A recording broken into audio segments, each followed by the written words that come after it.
What's next? Photography.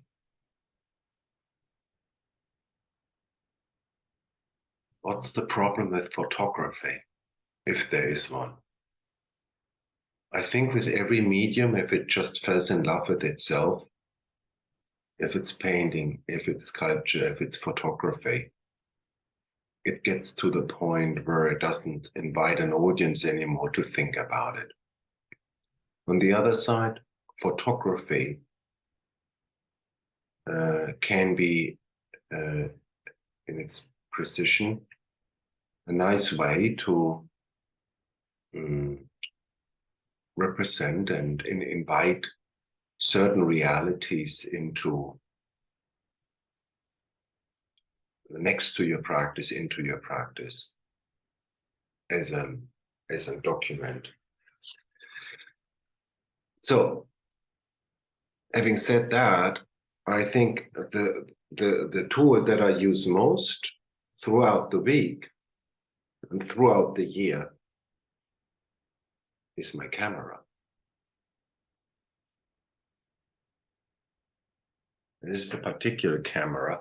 It's an underwater camera, but it keeps also the dirt out. So this is the first camera in my life that lasted longer than a year. This lasts already now for 4 years. So I can only recommend that if you don't want to have kind of high resolution photos. Even you can have high resolution photos with that, but you won't not get that out what you get out your iPhone. So this is, of course, also disconnected from any social media. So that I want to talk about in that way, analog photography, even if it's a digital camera. So it's not part of that kind of like dynamic process. What do I do with that camera?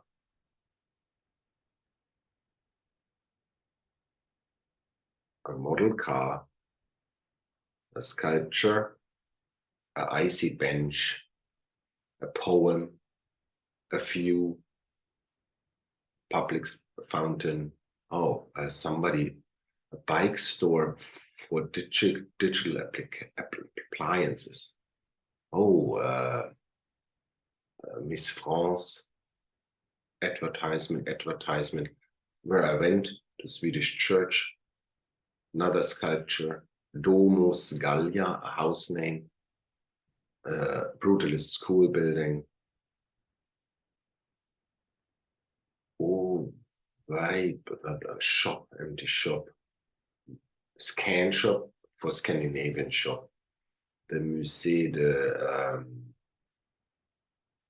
Naturhistoric Museum building, walls, another street view, Poldens, Belgium, supercars exhibition at the Auto World, the beautiful side hotel, real estate I could buy, closed vegetable, flower, and fruit store, a cat behind a curtain, the prison, and an empty beer can with a Belgian football player. So that was yesterday. And that was, of course, in this case, all on a walk over.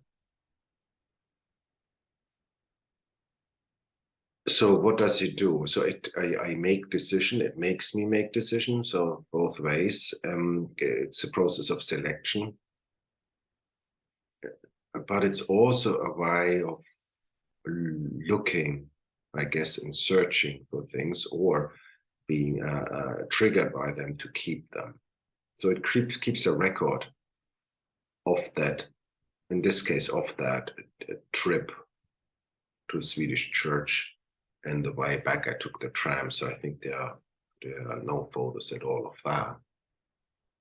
What does it do? I think that's a bigger bigger question. What does this day? I'm interested in what is this daily practice of photography actually do in relationship to your cognition, to your thinking, on a neurobiological level.